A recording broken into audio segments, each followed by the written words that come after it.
सोचा नहीं था कि मेरी बेटी की शादी यूँ टूट जाएगी। 2 साल में अनु का तलाक भी हो गया। मिस्टर चौहान मिसेस चौहान से बड़े दुखी मन से कहते हैं, भगवान जो करता है अच्छा ही करता है। वक्त पड़े उस मनीष की हकीकत तो सामने आई। अनु ने भी सही वक्त पर निर्णय ले लिया, नहीं तो वो मेरी तरह डिप्रेशन में चली जाती। ये कहते कहते मिसेस चौहान सुबह पड़ती हैं, तुम सही कहती हो आरती, कहीं हमारी अनु को कुछ हो जाता तो हम क्या करते। मिस्टर चौहान की आवाज़ बोलते बोलते भर्रा जाती है। इतने में अनुकृति कमरे में आ जाती है। क्या बातें हो रही हैं आप दोनों में, मुझे भी बताओ। और आप लोग कान खोल कर सुन लीजिए कि मैं आप दोनों का रोता हुआ चेहरा नहीं देख सकती। हंसिए प्लीज़। आपको रोती हुई शादीशुदा बेटी चाहिए या खुश और हंसती हुई बेटी। अनुकृति अपने मम्मी पापा को ढाढ़स बंधाती है। अनु, मैं खुश हूँ कि तू उस बदमिजाज इंसान के चंगुल से बच गई, पर आगे क्या करना है तूने सोचा है। मिस्टर चौहान अनुकृति से कहते हैं, पापा हाल फिलहाल कुछ दिन तो मैं आप दोनों को अपनी बातों से बोर करना चाहती हूँ। अनुकृति अपने पापा के गले में बाहें डालते हुए कहती है, बेटा अनु, तेरी ये बातें सुनने के लिए तो हम बेकरार हो रहे थे। कितने साल हो गए तेरी ये हंसी देखे हुए। मिस्टर चौहान ने अनुकृति के सर पर हाथ रखते हुए कहा। उनकी आंखें नम थीं। पापा ये क्या है, आप रो रहे हैं पापा, मैंने आपको बहुत परेशान किया है। नहीं नहीं बेटा, तू तो बहुत बहादुर है और समझदार है, लेकिन आज मुझे पछतावा हो रहा है कि मैं अगर उस वक्त तेरी बात मान जाता तो आज तू खुश होती। सिद्धार्थ को मैं स्वीकार कर लेता तो कितना अच्छा होता। पापा बस कीजिए, आपको जो सही लगा आपने किया, जानबूझकर तो मेरा गलत नहीं किया ना। अब मैं इन बातों को सोचना भी नहीं चाहती। मैं अपना करियर बनाना चाहती हूँ। मुझे आपके वुडन वर्क और फर्नीचर बिजनेस को आगे बढ़ाना है। अनु, जो तू करना चाहती है वो तू कर। अब अमित तो अमेरिका सेटल हो गया है, वो तो इस काम को संभालने से रहा। अब तू ही मेरे बिजनेस को आगे बढ़ाएगी। चलो अब रात बहुत हो रही है, अब अपने कमरे में जा और सो जा। मिस्टर चौहान ने बेटी के सर पर हाथ फेरते हुए कहा। मम्मी पापा से तो अनुकृति कह गई कि उसे अब सिद्धार्थ से कोई मतलब नहीं है, लेकिन सिद्धार्थ को वो भूल नहीं पाई थी। मनीष से तलाक होने का उसे कोई दुख नहीं था। मनीष एक गुस्सैल और बदमिजाज इंसान था। उसने शादी के बाद भी एक लड़की से संबंध बना रखे थे। कुछ समय बर्दाश्त करने के बाद उसने उससे अलग होना ही ठीक समझा। कोई दिन नहीं था जब उसे सिद्धार्थ याद ना आया हो। आज इतने दिनों बाद उसका नाम सुनकर सारी पिछली बातें फिर से ताज़ा हो गईं। 3 साल पहले सिद्धार्थ अनुकृति की ज़िंदगी में आया था। दिल्ली से MBA फाइनल की परीक्षा देकर अनुकृति उदयपुर अपने घर आ गई थी। दूसरी सुबह जब वो अपने कमरे की बालकनी में खड़ी थी, तभी सिद्धार्थ को उसने सामने वाले पड़ोसी मिस्टर टंडन के मकान की ऊपरी वाली बालकनी में पहली बार देखा था। सिद्धार्थ का व्यक्तित्व में एक आकर्षण था, लंबा फिट बॉडी, आकर्षक चेहरा। अनुकृति का एक बड़ा भाई था अमित, जो कंप्यूटर इंजीनियर था। अनुकृति अपने पापा के बिजनेस को ही आगे बढ़ाना चाहती थी, लेकिन मिस्टर चौहान बेटी की शादी करना चाहते थे। वो एक अच्छे लड़के की तलाश में थे। अनुकृति अभी शादी नहीं करना चाहती थी, लेकिन अपनी माँ की वजह से वो पापा से इस बात का विरोध नहीं कर सकती थी। मिसेज चौहान डिप्रेशन की मरीज थी। अनुकृति का एक भाई और था। 5 साल की उम्र में वो एक सड़क हादसे में उसकी मृत्यु हो गई। बाकी सभी लोग बच गए, लेकिन वो नहीं बच पाया। मिसेज चौहान को इस बात का गहरा सदमा लगा। धीरे धीरे वो डिप्रेशन में चली गईं, लेकिन अब वक्त के साथ उनकी स्थिति में कुछ समय से सुधार आने लगा था। अक्सर अनुकृति की नज़रें बालकनी में सुबह सिद्धार्थ से टकरा ही जाती थीं। एक दिन उसने अपनी काम वाली बाई उषा से सिद्धार्थ के बारे में पूछ ही लिया। उषा ने सिद्धार्थ के बारे में सारा कच्चा चिट्ठा खोल के रख दिया। दीदी, सामने वाली टंडन मैडम के ऊपर वाले पोर्शन में रहने आए हैं। सिद्धार्थ नाम है, दिल्ली के रहने वाले हैं, एक बड़े होटल में मैनेजर हैं। उत्सुकतावश अनुकृति ने पूछ ही लिया, कोई और साथ में नहीं रहता है? नहीं दीदी, कोई नहीं रहता है। अकेले ही रहते हैं इतने बड़े पोर्शन में। पर दीदी हीरो से कम नहीं लगते, क्या हाइट है और क्या दिखते हैं। पहली बार तो मैं उन्हें देखती रह गई। थोड़ी देर चुप होने के बाद उषा फिर बोलती है, साहब दिल के भी बहुत अच्छे हैं दीदी। पिछले महीने मेरे पति के पैर में फ्रैक्चर हो गया था, तब उनके इलाज के लिए पैसों की ज़रूरत थी। तब उन्होंने मुझे 5,000 रुपये दिए थे और लौटाने के लिए भी मना कर दिया। और छोटी मोटी मदद तो अक्सर मेरी कर ही देते हैं। एक सुबह अनुकृति और अमित कहीं जाने के लिए निकल रहे थे। तभी अमित की नज़र सिद्धार्थ पर पड़ती है और अमित सिद्धार्थ को आवाज़ देता है, हेलो सिद्धार्थ, आज कहाँ कार है तुम्हारी। अमित की आवाज़ सुनकर सिद्धार्थ उधर ही चला आता है। आज गाड़ी रिपेयर को दी है, थोड़ी प्रॉब्लम दे रही थी। मैं आपको छोड़ दूँ? अमित सिद्धार्थ से कहता है। थैंक्स अमित, अभी मैं कैब बुला लेता हूँ। यू डोंट वरी, हम उसी रूट पर जा रहे हैं, अमित कहता है। ओके फिर ठीक है चलो। अनुकृति गेट खोलकर पीछे जाने लगी, तभी सिद्धार्थ ने रोक दिया। आप यहीं बैठिए, मैं बैक सीट पर बैठ जाता हूँ। सिद्धार्थ की खुश मिजाजी अनुकृति को बहुत पसंद आती है। सिद्धार्थ जितना हैंडसम था, उसकी आवाज़ भी उतनी ही आकर्षक थी। अमित ने दोनों को एक दूसरे से परिचित करवाया, तब पता चला होटल रेडिसन ब्लू में वो मैनेजर है। उस दिन अनुकृत को पता चलता है कि अमित और सिद्धार्थ दोनों दोस्त हो चुके हैं। एक बार अनुकृत की मम्मी को अस्थमा का अटैक पड़ता है, तब सिद्धार्थ घर पर उन्हें देखने आता है। माँ के साथ इतना प्यार और अपनेपन से उनका बात करना अनुकृत को उसकी तरफ और ज़्यादा खींच ले आता है। कुछ समय बाद अमित की सगाई थी। अमित की शादी पक्की तो मिस्टर चौहान 1 साल पहले ही कर चुके थे, लेकिन सगाई अभी तक नहीं हुई थी। भाई की सगाई में अनुकृति बेहद खूबसूरत लग रही थी। खुले बाल, हरे रंग का लहंगा, कानों में बड़े बड़े झुमके, बड़ी बड़ी आँखों में काजल और आई लाइनर उसकी खूबसूरती को 4 चाँद लगा रहे थे। अनुकृति कहीं भी जाती वही आकर्षण का केंद्र बन जाती थी। सुंदर होने के साथ साथ उसके स्वभाव में भी मिठास थी। आज भी लोग उसकी खूबसूरती की तारीफ कर रहे थे। मिसेस शर्मा तो उसके कान के पीछे काला टीका लगा देती हैं। अमित ने सगाई में सिद्धार्थ को भी बुलाया था। अनुकृत की नज़रें सिद्धार्थ को ही ढूंढ रही थी। बार बार में उसकी नज़रें गेट पर जा रही थी। बहुत देर हो चुकी है, ज़्यादातर मेहमान जा चुके थे, इसलिए अनुकृत को लगा अब वो नहीं आएगा, इसलिए वो अपनी कजिन्स के साथ गपशप में लग जाती है। लेकिन अचानक सिद्धार्थ उसके सामने खड़ा हो जाता है। हेलो अनुकृति। सामने अचानक सिद्धार्थ को देखकर अनुकृति एक बार तो कुछ नहीं बोल पाती है। थोड़ी देर बाद संभलते हुए बोलती है, चलिए मैं आपको भैया से मिलवाती हूँ। मैं अमित, अंकल, आंटी सभी से मिल चुका हूँ, सिद्धार्थ कहता है। खाना खा लिया आपने? मैं आपके लिए खाना सर्व करवाती हूँ। इतना कहते ही अनुकृति खड़ी होती है तो उसका एक पैर मुड़ जाता है और वो गिरने वाली सी होती है। इतने में सिद्धार्थ उसकी कलाई पकड़ लेता है। अरे संभालिए, गिर जाएंगी। मैं खाना खा लूँगा, डोंट वरी, आप बैठिए, वैसे भी थक गई होंगी। सिद्धार्थ की छुअन से उसके तन मन में मानो बिजली की सी तरंग उठ गई हो। सिद्धार्थ वहाँ से चला गया, लेकिन वो तो उसके ख्यालों में खो गई। अनु दीदी लगी तो नहीं?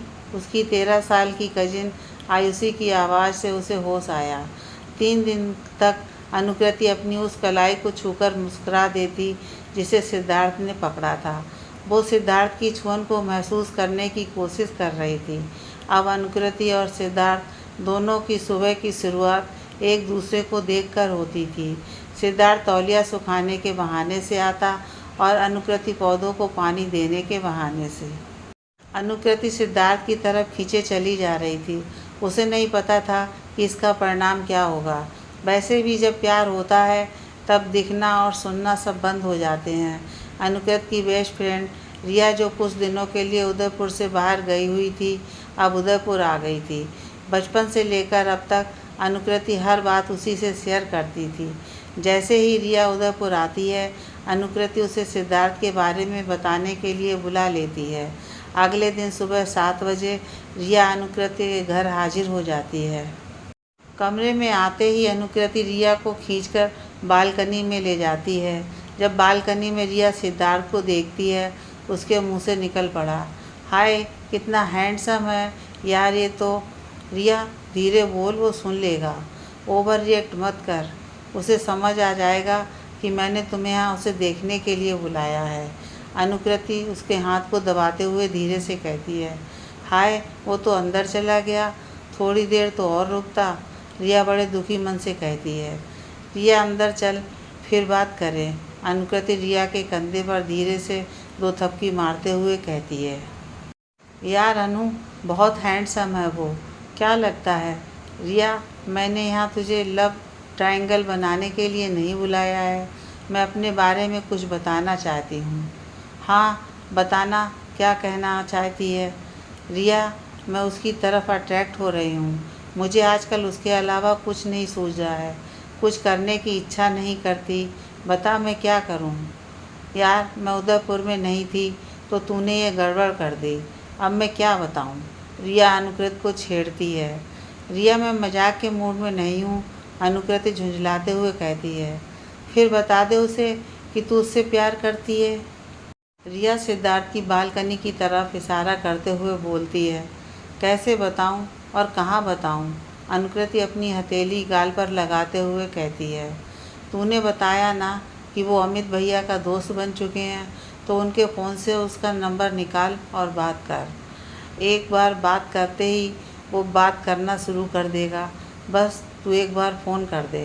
रिया की यह सलाह अनुकृति को सही लगी और अनुकृति ने चुपके से अमित के मोबाइल से नंबर ले लिया। हिम्मत करके अनुकृति ने सिद्धार्थ को फ़ोन मिला दिया। 2-3 बार रिंग जाने के बाद अनुकृति ने फ़ोन काट दिया। थोड़ी देर बाद अनुकृति के फ़ोन पर अननोन नंबर दिखता है। फ़ोन उठाते ही उधर से सिद्धार्थ की आवाज़ सुनाई पड़ती है, इस नंबर से अभी मिस्ड कॉल आया था। यस मैंने किया था, मैं आपकी नेवर अनुकृति बोल रही हूँ। कुछ क्षणों के लिए दोनों तरफ से चुप्पी छा जाती है। अनुकृति क्या हुआ, कैसे फ़ोन किया, सिद्धार्थ ने पूछा। कैसे हैं आप, अनुकृति पूछती है। मैं अच्छा हूँ, सुबह ही तो बालकनी में देखा था आपने मुझे। जी मैं आपसे कुछ बात करना चाहती हूँ। बोलिए क्या बात करना चाहती हैं, मैं आपको फ़ोन पर नहीं बता सकती, आप मुझसे मिल सकते हैं। कहाँ मिलना है, सिद्धार्थ पूछता है। मैं शाम को आपके होटल के उधर ही आ जाती हूँ, फिर वहीं पास में कहीं चलेंगे। ठीक है फिर शाम को मिलते हैं। और सिद्धार्थ फ़ोन रख देता है। इतने में रिया का फ़ोन आ जाता है। हेलो अनु, क्या हुआ। यार वो तो बड़ी ही बेरुखी से बात कर रहा था, अब लड़की चलाकर फ़ोन करेगी तो थोड़ा तो भाव खाएगा ना, रिया कहती है। आज शाम को मिलना है उसे, तू चलेगी ना मेरे साथ। अनुकृत की आवाज़ में घबराहट थी। अनु मैं कबाब में हड्डी नहीं बनना चाहती, और कहीं मेरा दिमाग फिर गया तो मैं प्रपोज कर दूंगी उसे, रिया एक ठहाका लगाती है। शाम को अनुकृति सिद्धार्थ से एक कैफ़े में मिलती है। क्या बात करना चाहती हैं आप मुझसे, सिद्धार्थ अपने हाथों को मोड़ते हुए और कुर्सी का सहारा लेते हुए पूछता है। भैया के फ़ोन से आपका नंबर लिया, आपको यहाँ बुलाया, आप समझे नहीं इन सब का मतलब। अनुकृति ये कहकर सिद्धार्थ की मन की बात जानने की कोशिश करती है। जब तक आप नहीं कहेंगी मैं कैसे समझूंगा कि आप क्या कहना चाहती हैं। सिद्धार्थ मैं आपको पसंद करने लगी हूँ, बड़ी अजीब सी हालत है, कुछ अच्छा नहीं लगता, आपके बारे में मैं केवल सोचती हूँ, किसी काम में मन नहीं लगता। अनुकृति अपने मन का हाल सिद्धार्थ को बता देती है। अनुकृति तुम्हारी उम्र में ऐसा होता है, अभी तुम छोटी हो, ये इन्फैक्चुएशन है और कुछ नहीं। नहीं ये इन्फैक्चुएशन नहीं है, ये प्यार है सिद्धार्थ, आई लव यू। देखो तुम अभी इमोशनल हो रही हो, दिमाग से काम लो। सिद्धार्थ तुम्हारे मन में मेरे लिए कुछ नहीं है, सिद्धार्थ मुस्कुराता है। इस मुस्कुराहट का मतलब क्या समझें। देखो अनुकृति मैं तुमसे प्यार नहीं करता, मैं 33 साल का हूँ और तुम 22-23 साल से ज़्यादा की नहीं हो, 10-11 साल बड़ा हूँ तुमसे, तुम बच्ची हो, मुझे इसका फ़र्क नहीं पड़ता, बस मैं आपसे प्यार करने लगी हूँ। सिद्धार्थ थोड़ी देर चुप होकर कहता है। अनुकृति 6 महीने पहले मेरा डिवोर्स हो चुका है, अब इस बात का तो तुम्हें फ़र्क पड़ना चाहिए, कुछ पल के लिए माहौल में चुप्पी छा जाती है और फिर अनुकृति टेबल की तरफ झुकते हुए बोलती है, मुझे इसका भी फ़र्क नहीं पड़ता है। अनुकृति, तुम बात को समझो। जो मैंने कहा इसके बारे में घर जाकर सोचना, तब तुम्हें समझ आएगा कि तलाक होना कोई छोटी बात नहीं है। सिद्धार्थ, जब आपका तलाक हो गया था तो मुझे आप बालकनी से क्यों देखते हैं? अनुकृति, किसी को देखने का मतलब प्यार तो नहीं होता। तुम सुंदर हो, यंग हो, अपनी उम्र के लड़के से प्यार करो। क्या मैं आपको अच्छी नहीं लगती? सिद्धार्थ हल्का सा हंसता है और कहता है, लगती हो, अच्छी लगती हो, लेकिन मैंने तुम्हें बता दिया ना, तुम्हारा और मेरा कोई मैच नहीं है। वैसे भी मैं उदयपुर सुकून के लिए आया हूँ। मैं शादी, प्यार, इन सब के लिए अभी तैयार नहीं हूँ। प्लीज़ तुम समझो, अपना माइंड डाइवर्ट करो, करियर बनाओ। Thank you for your suggestion. यह कहते हुए अनुकृति वहाँ से चली जाती है। अनुकृति घर आकर सीधा अपने कमरे में चली जाती है। तबीयत खराब होने का बहाना बनाकर 8 बजे ही कमरे की लाइट बंद कर देती है। उसे न रोशनी पसंद आ रही थी, न किसी का बोलना। रात के 2 ढाई करवट बदलते बदलते बिता दिए। सुबह 6 बजे फिर नींद खुल गई, लेकिन बालकनी में वो नहीं गई। रिया को जब ये पता चला तो उसने अनुकृति को समझाने की कोशिश की कि सिद्धार्थ का तलाक हो चुका है। अच्छा है उसने मना कर दिया। अंकल क्या तेरी शादी उससे कर देते? लेकिन अनुकृति के लिए सिद्धार्थ को भूलना बहुत मुश्किल था। अनुकृति ने बालकनी में जाना बिल्कुल बंद कर दिया था। 1 सप्ताह से उसने सिद्धार्थ को देखा भी नहीं था। लेकिन अनुकृति बालकनी में नहीं दिखाई दे रही थी। कहीं ना कहीं सिद्धार्थ भी इस वजह से बेचैन तो था। इसलिए तो एक रविवार अनुकृति की मम्मी की तबीयत पूछने के बहाने उसके घर आया। दरवाज़ा अनुकृति ने ही खोला। कुछ देर तक दोनों की नज़रें एक दूसरे से हटी नहीं। जब अंदर से अमित की आवाज़ आई, कौन है अनु? तब सिद्धार्थ ने धीरे से बोला, कैसी हो अनु? इतना सुनते ही अनुकृति की आंखें नम हो गईं, पर होठों पर झूठी मुस्कान के साथ उसने कहा, अच्छी हूँ, अंदर आइए आप। उसके बाद वो अपने कमरे में चली जाती है। वो सिद्धार्थ को भूलना चाहती थी।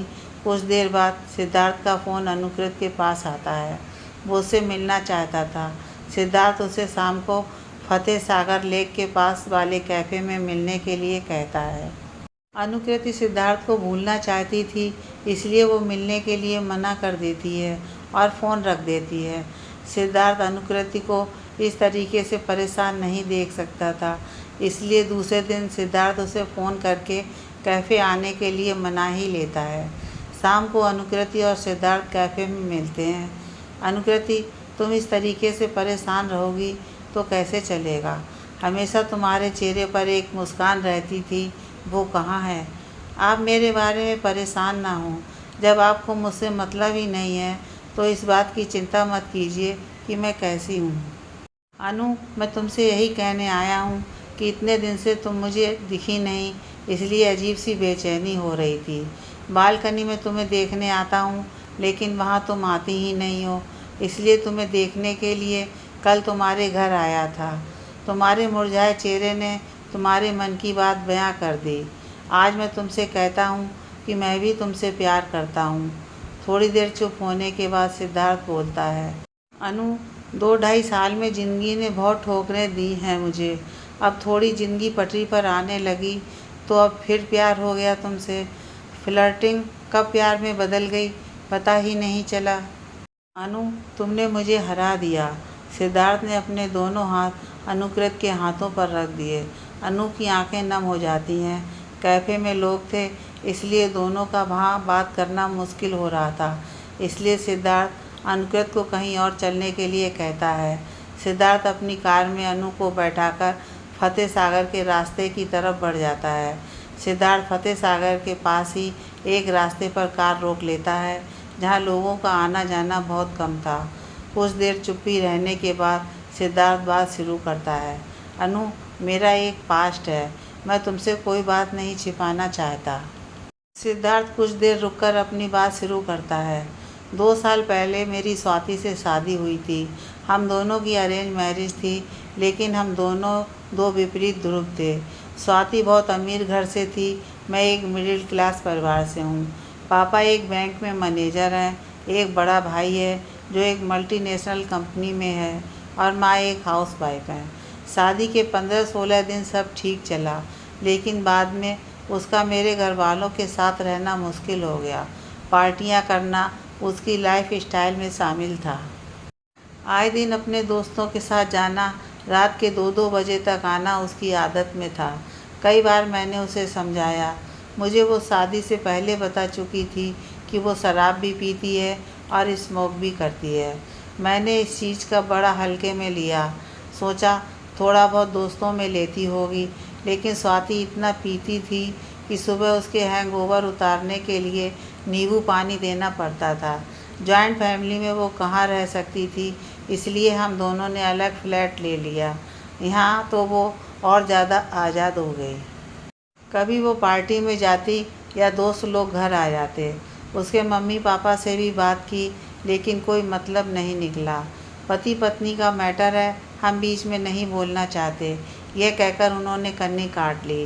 रोज़ रोज़ लड़ाई झगड़ों से मैं तंग आ चुका था। एक बार मैं अपनी कजिन की शादी में शामिल होने दूसरे शहर गया था। कहकर मैं 3 दिन के लिए गया था, लेकिन वहाँ कुछ अच्छा नहीं लग रहा था, इसलिए मैं शादी वाली रात को ही लौट आया। मैंने अपनी चाबी से घर के दरवाज़ा खोला और उसके बाद जो मैंने देखा उससे मेरे पैरों तले ज़मीन खिसक गई। स्वाति अपने एक दोस्त के साथ एक ही बेड पर सो रही थी।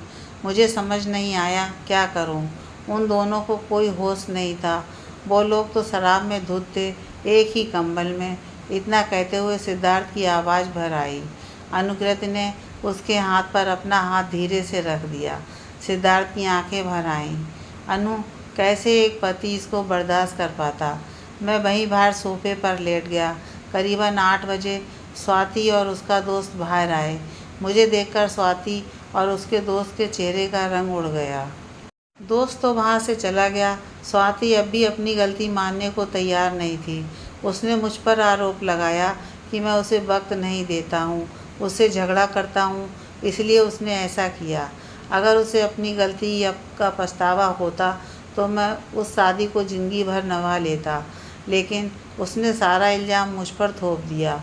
बस अब डिवोर्स के अलावा कोई चारा नहीं था। 6 महीने पहले हमारा डिवोर्स हो गया। अनुकृति ने अपना हाथ जैसे ही सिद्धार्थ के कंधे पर रखा, उसने अनुकृति को अपनी बाहों में ले लिया। जो आदमी बाहर से इतना खुश लगता था, अंदर से वो बिल्कुल टूटा हुआ था। सिद्धार्थ और अनुकृति दोनों एक दूसरे की बाहों में समा गए थे। सिद्धार्थ और अनुकृति एक दूसरे को कसते जा रहे थे। शाम का ढलता सूरज उनके प्यार का साक्षी बन गया था। वो प्यार का पहला एहसास उन्हें किसी और दुनिया में ले गया था। कुछ देर बाद अनुकृति और सिद्धार्थ ने अपने आप को एक दूसरे से दूर किया। अंधेरा हो गया था। प्यार की लहरें कहीं उन्हें बाहर कर ना ले जाएं, इसलिए सिद्धार्थ ने वहाँ से जाने में ही अपनी और अनुकृति की भलाई समझी। रोज़ सिद्धार्थ और अनुकृति फ़ोन पर बातें करने लगे। सिद्धार्थ और अनुकृति कभी कभी मिलने भी लगे। बालकनी में तो उनका मिलना होता ही था। धीरे धीरे समय बीतता जा रहा था। इश्क और मुश्क कभी नहीं छिप सकते। मिसेस टंडन को इस बात का पता चल गया और उसने कॉलोनी की सभी औरतों में यह बात फैला दी। मिसेस शर्मा ने एक दिन अनुकृति के यहाँ आई और मिसेस चौहान को उनकी बेटी के सिद्धार्थ के साथ अफेयर के बारे में बता दिया। देखिए भाभी, अनुकृति तो भोली है, अभी छोटी है। सिद्धार्थ जैसे लड़के को तो दूसरे शहर में ऐसी सुंदर लड़कियां चाहिए टाइम पास करने के लिए। सारी औरतें अनु के बारे में बात कर रही थीं, तो मैंने सोचा आपको बता दूं। अपनी लड़की के बारे में कोई बात करे तो मुझे अच्छा नहीं लगता। थोड़ी देर बाद अनुकृति जब घर आती है तो माँ कहकर पूछती हैं, कहाँ थी तुम? अनुकृति मम्मी की तरफ देखने लगती है, क्योंकि माँ ने कभी ऐसे गुस्से से बात नहीं की। बचपन से ही उसने माँ को चुप और उदास ही देखा था। एक तो माँ को बेटे के जाने का दुख था, दूसरा मिस्टर चौहान ने भी उन पर ध्यान नहीं दिया। उनका इलाज करवाया, घर में नौकर लगवा दिए थे, लेकिन मिसेस चौहान को वक्त नहीं दिया। कभी कभी मिसेस चौहान अपने दोनों बच्चों के सर पर बड़े प्यार से हाथ फेरती थी, लेकिन कभी कभी जब उनका डिप्रेशन बढ़ जाता वो 10-15 दिन तक किसी से बात नहीं करती। अनुकृति अपनी मम्मी को उस समय अपने हाथ से खाना खिलाती, बाल बनाती। दोनों बच्चों ने अपने आप को परिस्थितियों के अनुसार ढाल लिया था। 4-5 सालों से मिसेस चौहान की स्थिति में सुधार आ रहा था। वो ठीक हो रही थी, लोगों से घुलने मिलने भी लगी थी। लेकिन आज माँ का गुस्सा देखकर अनुकृति समझ गई थी कि आज कुछ गलत हुआ है। मम्मी, क्या हुआ? तबीयत तो सही है आपकी। मेरी तबीयत सही है, पर तुम कहाँ से आ रही हो अभी? मैं रिया के साथ बाजार गई थी, आपको बताया तो था। अनु, पूरी कॉलोनी के लोग तेरे और सिद्धार्थ के बारे में बात कर रहे हैं। मेरी बीमारी का फ़ायदा उठाकर तू ये काम कर रही है। मम्मी, आप कैसी बात कर रही हो? अब तक तो मैंने कभी ऐसा नहीं किया। अभी भी मैं आपको विश्वास दिलाती हूँ, मैं कुछ गलत नहीं कर रही हूँ। फिर लोग तुम्हारे बारे में बात क्यों कर रहे हैं?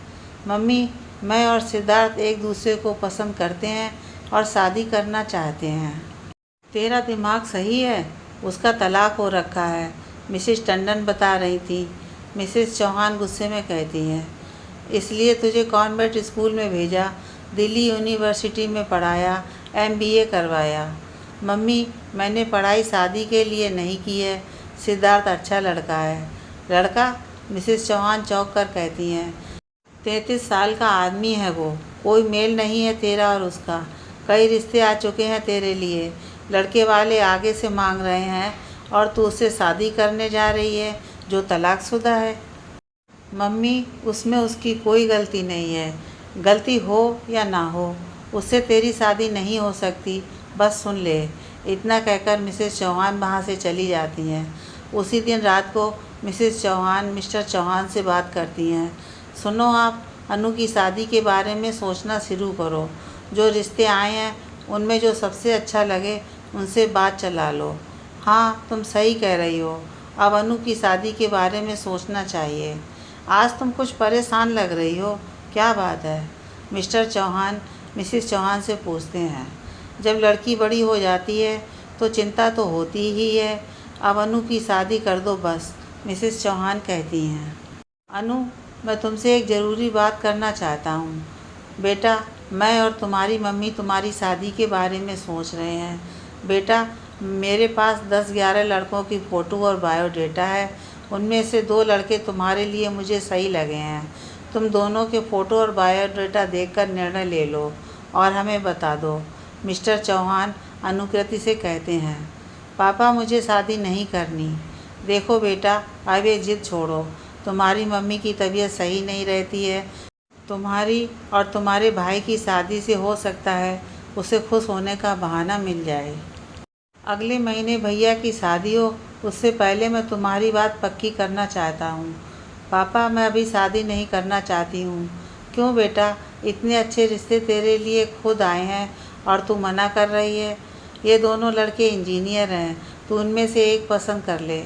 पापा, वो मैं आपसे कुछ कहना चाहती हूँ। क्या बेटा? बोल, क्या कहना चाहती है मेरी बच्ची? पापा, मैं किसी और को पसंद करती हूँ। मिस्टर चौहान के चेहरे पर अचानक सख्ती आ जाती है। अच्छा, इसलिए तू शादी के लिए टाल मटोल कर रही थी? नहीं पापा, उससे मिले तो अभी कुछ दिन ही हुए हैं। कौन है वो? पापा, वो सिद्धार्थ है। कौन सिद्धार्थ? मिस्टर चौहान के माथे पर त्योरियां आ जाती हैं। पापा, वो टंडन आंटी के मकान में जो रहते हैं। अनु, पागल हो गई है तू? उससे शादी करना चाहती है जो यहाँ अकेला रहता है, ना उसके घर का पता ना कुछ और पता। पापा, दिल्ली में है उसके घर वाले, अच्छी खासी नौकरी है उसकी। बेटा, मैं तो सोचता था मेरी अनु बहुत समझदार है, कभी ऐसा काम नहीं करेगी जिससे उसके पापा का दिल दुखे। तुम दोनों बच्चों को मैंने जी भर के प्यार दिया और अनु, तुझे तो मैंने अपनी जान से ज़्यादा प्यार किया। हमेशा यही सोचता था कि छोटी थी तब से तेरी माँ को डिप्रेशन में देखा है। माँ की गोद भी तुझे नहीं मिली, हमेशा मेरे पास सोती थी तू। तुझे सोता देखकर तुझ पर प्यार भी आता और तरस भी। हमेशा यही सोचता इसे इतना प्यार और दुलार दूंगा कि माँ के प्यार की कमी महसूस ना हो, पर तूने आज मेरा दिल तोड़ दिया। लोग क्या कहेंगे? पापा, आपको मेरी खुशी चाहिए या लोगों की परवाह करनी है? तू अभी बच्ची है बेटा, इस समाज में हम रहते हैं, हमें इसकी परवाह भी करनी होती है। पापा प्लीज़ एक बार उससे मिल लीजिए, हो सकता है आपके विचार उसके लिए बदल जाएं। इतने में मिसेस चौहान और अमित कमरे में आ जाते हैं। अनु तू होश में है? किससे शादी करना चाहती है? वो तुझसे 10 साल बड़ा है और सबसे बड़ी बात वो डिवोर्सी भी है। अमित अनुकृति से कहता है। क्या वो डिवोर्सी है? हे भगवान, क्यों तू अपने पैरों पर कुल्हाड़ी मारना चाहती है? पापा मुझे नहीं पता, मैं उससे शादी करना चाहती हूँ। कुछ देर सोचने के बाद मिस्टर चौहान कहते हैं, चलो ठीक है, कल सुबह बुला लो, सिद्धार्थ को मैं बात करना चाहता हूँ। पापा आप क्या कह रहे हैं? अमित चुप हो जाओ, कल सिद्धार्थ के आने पर बात करेंगे, मिस्टर चौहान कहते हैं। दूसरे दिन सिद्धार्थ के लिए दरवाज़ा मिस्टर चौहान ही खोलते हैं। 2-4 मिनट वो दोनों इधर उधर की बातें करते हैं। इतने में अनुकृति, अमित और मिसेस चौहान कमरे में पहुंच जाते हैं। ठीक है, अब सभी आ गए हैं तो मैं काम की बात करता हूँ। देखो सिद्धार्थ, अनुकृति तो अभी बच्ची है, उसमें इतनी अकल नहीं है, लेकिन तुम तो मैच्योर हो, तुम्हें समझाना चाहिए था। मैं कैसे अपनी बेटी का हाथ तुम्हारे हाथ में दे सकता हूँ? मेरी बेटी के लिए लड़कों की कमी नहीं है। पापा आप ये क्या कह रहे हैं? अनु बात बीच में मत काटो, मेरी इस शहर में एक इज्जत है। कैसे मैं अपनी लड़की का हाथ 33-34 साल के तलाकशुदा आदमी के हाथ में दे सकता हूँ? पापा आप सिद्धार्थ की इंसल्ट कर रहे हैं। नहीं, मैं इंसल्ट नहीं कर रहा हूँ, मैं हकीकत बता रहा हूँ। पापा इसने मुझे नहीं कहा कभी शादी करने को, शुरुआत मेरी तरफ से थी। अनुकृति रोते रोते कहती है। मैं ये नहीं जानना चाहता शुरुआत किसकी तरफ से थी, लेकिन बस अब ये ख़त्म हो जानी चाहिए। मैं तुम्हारे सामने हाथ जोड़कर खड़ा हूँ, तुम ये जगह जितनी जल्दी हो ये कॉलोनी छोड़कर चले जाओ। मिस्टर चौहान हाथ जोड़कर सिद्धार्थ के सामने खड़े हो जाते हैं। सिद्धार्थ वहाँ से चला जाता है। अनुकृति उसे बहुत रोकने की कोशिश करती है, लेकिन वो नहीं रुकता है। अनुकृति रोते रोते पापा से कहती है, पापा आपने इसलिए उसे बुलाया था, आपने मुझे धोखा दिया है पापा। तुम्हारे लिए जो सही था वो मैंने किया। मिस्टर चौहान अनुकृति से नज़रें नहीं मिलाते, क्योंकि उन्हें डर था कि बेटी के आंसू उन्हें कमज़ोर ना बना दें। अमित ने भी उसे बहुत समझाने की कोशिश की, पर वो तो सिद्धार्थ से शादी करने की जिद पर अड़ी थी। पूरे दिन से वो कमरे से बाहर नहीं निकली। उसी रात अचानक मिस्टर चौहान की चिल्लाने की आवाज़ आती है, अमित अमित। अनुकृति घबराकर उनके कमरे में पहुंचती है तो देखती है माँ को अस्थमा का अटैक आया था। उनकी हालत बहुत ख़राब हो जाती है और उन्हें अस्पताल में एडमिट कराया जाता है। दूसरे दिन हॉस्पिटल से मिस्टर चौहान घर आते हैं तो अनुकृति उनसे माँ की तबीयत के बारे में पूछती है, तो मिस्टर चौहान उसके सामने हाथ जोड़कर कहते हैं, अपनी माँ पर दया कर। अगर तू माँ को ज़िंदा देखना चाहती है तो सिद्धार्थ से अपनी शादी की जिद छोड़ दे। उसने पूरी ज़िंदगी दुख और परेशानी में निकाल दी, अब थोड़ी ठीक होने लगी है वो, उसे जीने लेने दे बेटा। मिस्टर चौहान रोते रोते कहते हैं, पापा आप ऐसा मत बोलिए, माँ को कुछ नहीं होगा। मैं सिद्धार्थ से शादी नहीं करूँगी, आप जहाँ कहेंगे वहीं शादी करूँगी। मुझे मेरी मम्मी चाहिए। अनु पापा के गले लगकर रोने लग जाती है। मुझे पता था मेरी बेटी अपने पापा की बात नहीं टाल सकती, मेरी प्यारी बेटी। 5-7 दिन में ही अनुकृति की शादी की बात मनीष से पक्की हो जाती है। मनीष कंप्यूटर इंजीनियर था, परिवार भी उसका बहुत धनी था, लेकिन अनुकृति बिल्कुल टूट चुकी थी। रिया उसके दर्द को जानती थी। अनुकृति ने उस दिन के बाद सिद्धार्थ को देखा नहीं था, ना उससे फ़ोन किया। सिद्धार्थ ने भी अनुकृति को फ़ोन नहीं किया। आखिरी बार माफ़ी मांगने के लिए वो सिद्धार्थ से मिलना चाहती थी। सगाई वाले दिन अनुकृति के कहने पर रिया ने सिद्धार्थ को फ़ोन किया और उसे बताया कि अनुकृति तुमसे मिलना चाहती है। सिद्धार्थ एक बार तो मना कर देता है, लेकिन कहीं ना कहीं वो भी अनुकृति से मिलना चाहता था। रिया उन दोनों को मिलाने का एक प्लान बनाती है कि जब अनुकृति सगाई की रस्म के लिए पार्लर जाएगी तभी सिद्धार्थ को बीच में कहीं बुला लेंगे। शाम को जब अनुकृति तैयार होकर पार्लर से बाहर निकलती है तब सिद्धार्थ वहीं बाहर खड़ा रहता है। कोई उन दोनों को देख ना ले, इसलिए वो अपनी कार में ना आकर टैक्सी में वहाँ आता है। अनुकृति रिया के साथ पार्लर के बाहर गाड़ी में सिद्धार्थ का इंतज़ार कर रही थी। सिद्धार्थ को देखते ही रिया गाड़ी से बाहर आकर सिद्धार्थ को कार में बैठने को कहती है और खुद बाहर खड़ी हो जाती है। सॉरी सिद्धार्थ, मैं। और अनुकृति रोने लगती है। अनुकृति, रो मत, तुम्हारा मेकअप खराब हो जाएगा। आज तुम्हारे लिए बड़ा ख़ास दिन है, सभी की नज़रें तुम पर ही होंगी। मैं आज अनु से अनुकृति हो गई सिद्धार्थ तुम्हारे लिए। हाँ अनुकृति, अब मेरा तुम पर कोई हक नहीं है। सिद्धार्थ की आवाज़ में दर्द छलक रहा था। सिद्धार्थ, माँ की तबीयत बहुत ख़राब हो गई थी। पापा मुझसे हाथ जोड़कर माँ की जान की भीख मांग रहे थे। मैं क्या करती? इसलिए मैं मना कर रहा था तुमसे। मुझे पता था यही होगा। मेरी किस्मत में प्यार नहीं है, पर तुम्हारी जिद के आगे मैं हार गया। क्यों आई मेरी ज़िंदगी में तुम? गुस्सा और दुख दोनों उसकी आंखों से बह रहा था। बड़ी मुश्किल से वो अपने आप को संभाले हुए था। मैं तुम्हें नहीं भूल पाऊँगी। मेरे लिए शादी केवल मेरी माँ की जान की कीमत है, बस, और कुछ नहीं। तुम भूलो या ना भूलो, पर मैं तुम्हें भूलूँगा। तुम्हें कभी याद नहीं करूँगा। सिद्धार्थ गुस्से में अनुकृति से कहता है। अनुकृति सिद्धार्थ की बाँह पकड़ लेती है। अनुकृति, डोंट टच मी, अब तुम्हारा मुझ पर कोई राइट नहीं है। मुझे जाने दो, सिद्धार्थ अनुकृति का हाथ छिटकाते हुए कहता है। अनुकृति सिद्धार्थ के कंधे पर सर रखकर रोने लगती है। अनुकृति, देखो लोग देख रहे हैं, ये बचपना छोड़ो। जाओ, आज तुम्हारी शादी है, अब कोई फ़ायदा नहीं है इन सब बातों का। तुम अपनी ज़िंदगी में खुश रहो। ये कहते हुए सिद्धार्थ गाड़ी से बाहर निकलकर वहाँ से चला जाता है। ये मुलाकात उन दोनों की आखिरी मुलाकात थी। 1 महीने बाद अनुकृति की शादी हो जाती है। सिद्धार्थ ने उस मुलाकात के बाद अनुकृति के मोबाइल नंबर और सारे सोशल साइट्स अकाउंट को ब्लॉक कर दिया था। शायद अनुकृति को भुलाने का यही एक तरीका था।